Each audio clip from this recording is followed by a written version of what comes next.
Buenas tardes, profesor y compañeros. Mi compañero Luis Tercero Silva y mi persona, Dilcy Castillo, le venimos a hablar hoy sobre la unidad número 9, elementos racionales y no racionales en la toma de decisiones. La toma de decisiones racionales es el tipo de modelo más popular. Es lógico y secuencial y se enfoca en enumerar tantos cursos de acción alternativos como sea posible. Una vez que se han presentado todas las opciones, se pueden evaluar para determinar cuál es la mejor. Según Simon Herbert, la toma de decisiones racionales consiste en resolver los problemas escogiendo la alternativa más adecuada de entre las disponibles. La decisión será la más correcta cuando la opción probable posee el efecto deseado y más eficiente para el problema. Este autor dividió el proceso de toma de decisiones racionales en 3 pasos. Paso número 1. Identificar todas las alternativas posibles. En este paso se identifica el problema u oportunidad. Se establecen los criterios de decisión. Se recopila y organiza toda la información relacionada a esto. Se analiza la situación y se desarrolla una variedad de opciones. Paso número 2. Analizar los resultados que se obtendrían por cada una.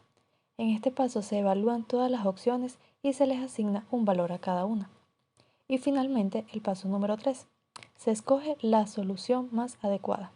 En este paso se decide qué opción es la mejor comparando la eficiencia y la eficacia de cada una de las opciones disponibles. Luego se procede a implementar y evaluar dicha decisión. Sin embargo, nunca se podrá aplicar de forma óptima este procedimiento, porque es imposible determinar todas las posibles soluciones de un problema, así como predecir adecuadamente sus consecuencias. Por otra parte tenemos la teoría de la racionalidad limitada de Herbert, que plantea que las personas toman decisiones de forma parcialmente irracional a causa de nuestras limitaciones cognitivas de información y de tiempo. Este modelo surgió como reacción a las teorías de la racionalidad, muy populares en las ciencias políticas y económicas, que proponen que los humanos somos seres racionales, que decidimos cuál es la solución óptima para cada problema utilizando toda la información disponible. Herbert presenta que la racionalidad en las decisiones de los individuos se ve afectada por 3 condiciones. 1. Por las destrezas, habilidades y reflexiones inconscientes. 2. Por sus valores y concepciones de propósitos, los cuales pueden chocar con los objetivos de la organización. 3. Por su extensión o limitación del conocimiento e información. Se puede establecer que esta teoría posee las siguientes limitantes. 1. Un conocimiento limitado del ambiente, estableciendo que solo se conoce una parte insignificante de lo que se debe saber para tomar las decisiones. 2. Imposibilidad de anticipar y considerar todas las opciones para resolver el problema debido a las limitadas habilidades del cálculo. 3. No existe un tiempo infinito para tomar las decisiones. 4. En la gran mayoría de las situaciones, los seres humanos solo pueden detectar un modesto número de variables del ambiente y dominar pocas de ellas. 5. Imposibilidad de procesar toda la información disponible por la limitada capacidad de atención. Y 6. La incapacidad de atender y analizar toda la información simultáneamente.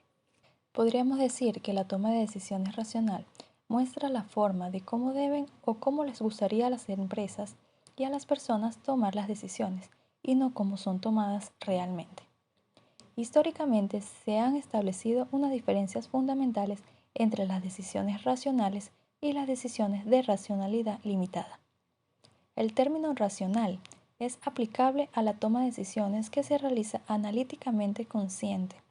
Por su parte, el término no racional es aplicable a la toma de decisiones intuitivas y de juicios. Herbert fundamenta su tesis en la convicción de que la racionalidad está restringida debido a limitaciones sociales externas y limitaciones cognitivas internas. El término irracional es aplicable a decisiones que corresponden a lo emocional. De esta forma, la visión racional de la toma de decisiones podría hacernos pensar que ante asuntos importantes de existir desacuerdos entre las partes, estos se deben a diferencias en opiniones, pero con base a lo racional, pues son examinados desde el punto de vista lógico y equilibrado de cada uno. El problema de la racionalidad se refleja cuando se tienen que tomar decisiones bajo incertidumbre y bajo competencia imperfecta, situaciones para las cuales no fue diseñada. El modelo racional está limitado por el hecho de que en el mundo real no siempre existen las condiciones óptimas para tomar las decisiones. No existe información perfecta, porque entre otras razones tenemos limitación de tiempo, limitación cognitiva, no conocemos todas las alternativas y estamos sujetos a la incapacidad de procesar toda la información. En el sentido amplio, la racionalidad denota un estilo de comportamiento que es apropiado para alcanzar ciertas metas y objetivos, dentro de los límites impuestos por las condiciones y las limitaciones. Desde los años 50, Herbert estableció que la racionalidad está limitada por las lagunas del conocimiento, pero también por aspectos individuales de los seres humanos. Las personas reflejamos sesgos y tenemos preferencias por cierto tipo de información y decisiones, llegando a ignorar información y, peor aún, a falsificar información con el propósito de que ésta enmarque dentro de lo que creemos. La racionalidad se verá afectada en la medida que el ser humano falle en la evolución de los hechos y en la identificación de los objetivos. Los instintos, las corazonadas, personalidad, las emociones, las percepciones, hábitos y destrezas, los propósitos y otros factores subjetivos contribuyen a una toma de decisiones no necesariamente racional. En numerosas ocasiones hemos escuchado o hemos dicho incluso que lo emocional es irracional. Y esto ha buscado en algunos casos como generar una diferencia enorme entre el mundo de lo emocional, afectivo y psicológico con respecto al mundo de lo racional, matemático, entre otras cosas. Ahora bien, en el tiempo hemos notado como aquella distinción que incluso en el mundo de la gerencia ha dado en llamarse lo emocional como el área blanda del conocimiento y lo racional como el área dura del conocimiento, hoy en día es cuestionable, porque en la medida que avanzamos en lo organizacional, es decir, en la medida que vamos hacia el extremo superior de la pirámide, es decir, donde se toman las decisiones estratégicas, sí, es correcto. Deben tener, pues, ese análisis, un componente racional, matemático, lógico, pero también, curiosamente, esos aspectos que hemos denominado competencias blandas, como la comunicación, cierto modo de analizar, el liderazgo, entre otras cosas, pues se convierten para estas posiciones decisoras en unos rasgos ya no blandos, sino duros también. Con esto queremos llamar la atención en que en este tiempo, y la historia nos lo está enseñando, pues no es una posición u otra, y mucho menos descalificar a aquella otra, sino una combinación, un balance para la toma adecuada de decisiones. Y tomar decisiones, decidir, llevar a la acción, es una de las responsabilidades más importantes y una de las cuales pues determina la medición del desempeño de nuestros gerentes. Encontramos, siguiendo a Miles, Snow y Pfeffer, que los gerentes, los decisores, pues allá en el extremo superior de la pirámide, pueden tener algunas posturas con respecto a las situaciones, a las decisiones que deben tomar. ¿Por qué? Porque después de todo, sus percepciones, historias, juicios, creencias, experiencias, pues afectan su criterio a la hora de decidir.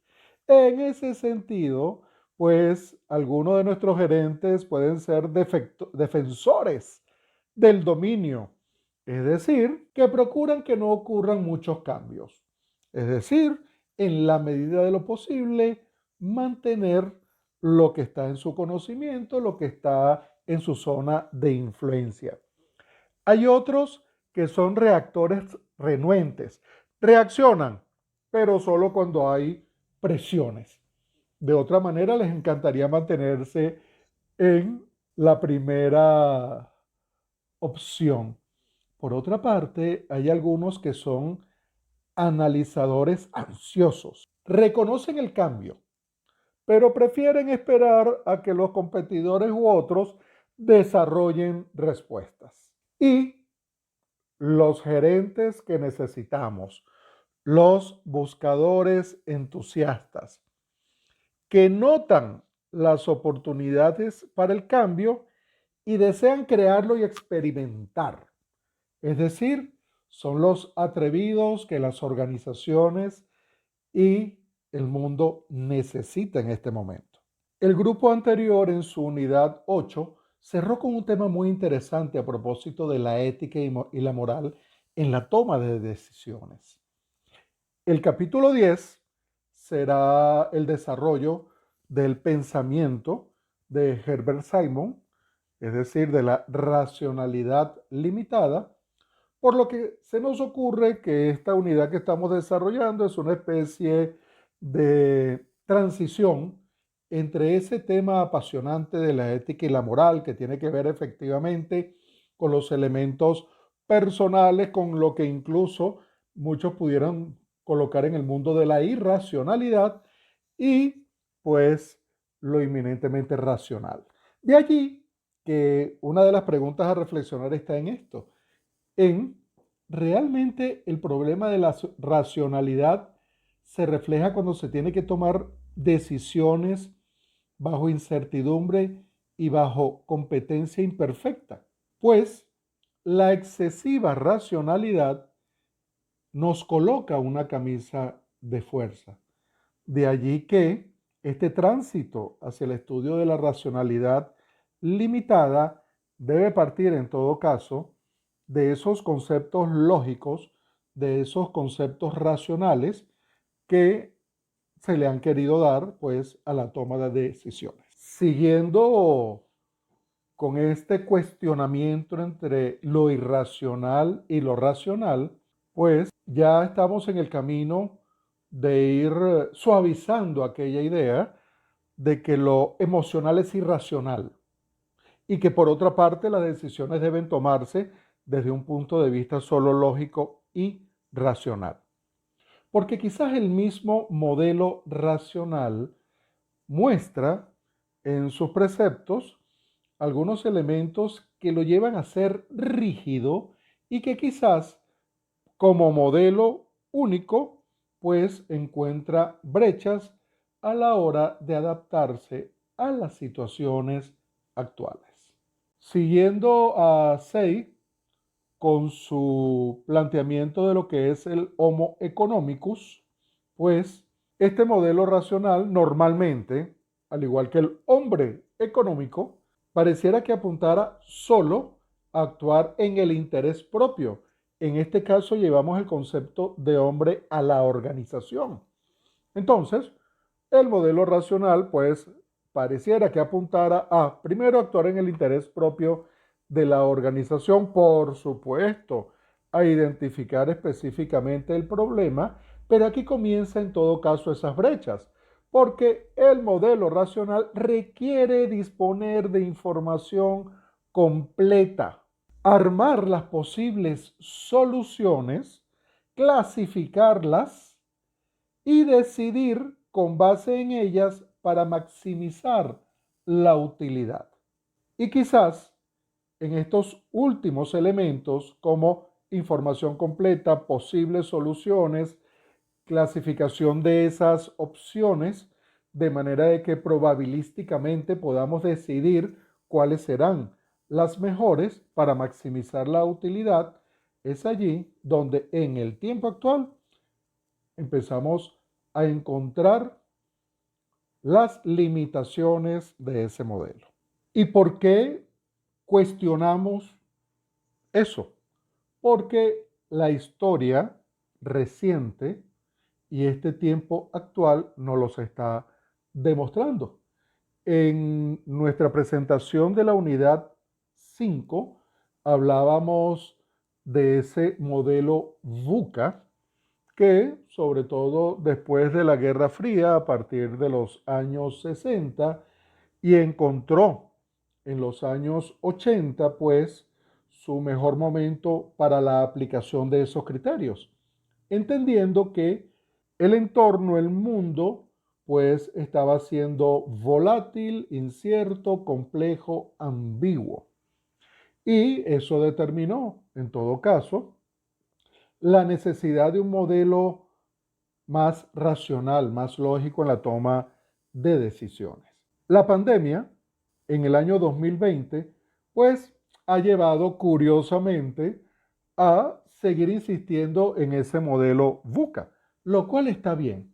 Pero fíjense lo curioso de esta lámina, cómo más allá de todos los años que teníamos analizando el entorno de las organizaciones desde este criterio, en particular cuando íbamos más allá de nuestras fronteras, pues el COVID-19 nos ha traído un mundo aún más caótico y donde estas siglas BANI en inglés vienen a mostrarnos que estamos en presencia de un entorno frágil, pues cualquier movimiento puede generar un enorme impacto ansioso. ¿Qué quiere decir esto? Bueno, que incluso hacia la gente y nuestros tomadores de decisiones son personas, también se refleja este mundo caótico que es no lineal. Ya no podemos ver entonces los hechos como una sucesión de acontecimientos, ni la toma de decisiones tampoco como un conjunto de prelaciones, sino que hay que verlo más con un criterio más integral, más holístico, más cambiante. Y donde es posible que algunos aspectos no puedan ni siquiera ser comprendidos. Es decir, que esa definición exacta del problema, de las opciones, de la probabilidad de que tal o cual consecuencia ocurra, ya no es tan cierta. Por lo tanto, pues, pareciera que ese modelo algo rígido de la racionalidad debe, y no hay de otra, ir transformándose en otro. Y normalmente cuando hablamos de balance, curiosamente nos imaginamos e impulsamos el equilibrio. Es decir, mirando esta imagen, es como que los dos platicos estuvieran al mismo nivel. Es como cuando usted está construyendo algo, ladrillo por ladrillo, utiliza lo que llaman un nivel, de manera de que todo esté en equilibrio.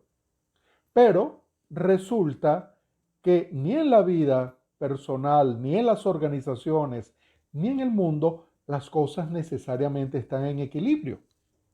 El balance permite mostrar, pues, que a veces pueden estar más de un lado o más de otro lado, dependiendo de la situación. Y ante esa necesidad como de diferenciar intuición versus la razón, pues no sigamos por ese camino. Es una combinación de ambas. Los buenos gerentes, los grandes líderes, desde esas posiciones normalmente comentan cómo parte del éxito de ello tiene que ver con esa combinación entre lo emocional, lo afectivo, lo psicológico, lo intuitivo y el disponer de conocimiento, de modelos, de información. Pero todo en una combinación que no es mitad y mitad, no es 50-50. 60-40 tampoco, 70-30, no, dependerá de la situación. Y a veces de lo que se trata es de que usted desarrolle, pues, el 100% de los elementos propios de la intuición y el 100% de los elementos propios, pues, de lo racional. Y fíjense, y aquí decía hace un rato que esta unidad, pues, trae también ese cierre interesante de la ética y la moral, porque eso está del lado de la intuición, las creencias, los valores, esas experiencias, los elementos demográficos, sociológicos, psicológicos, son elementos importantes a la hora de tomar decisiones en combinación.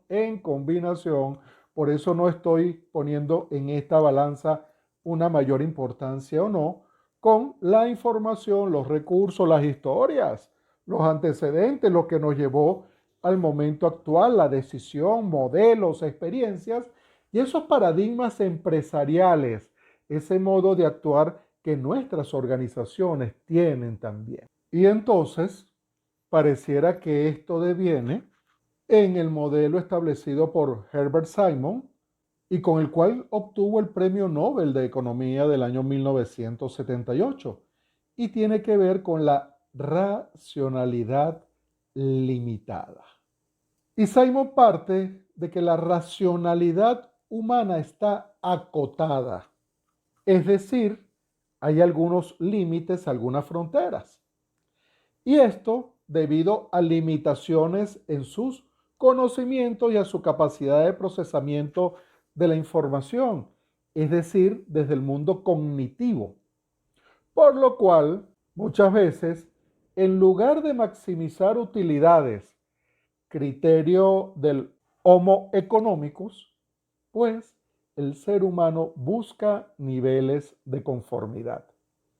Y esto es muy interesante porque nos lleva a ver otros modelos en los cuales el buen criterio, entendido también como cuáles son los aspectos y cuáles son las expectativas de éxito, entendido el éxito no solamente en lo económico, sino en otros aspectos, estamos dispuestos a asumir en el momento de la toma de decisiones. Esto seguramente será parte, pues, de lo que veremos en la unidad 10 y en la unidad 11, pero que en lo personal he querido destacar con un modelo reciente que se llama Effectuation.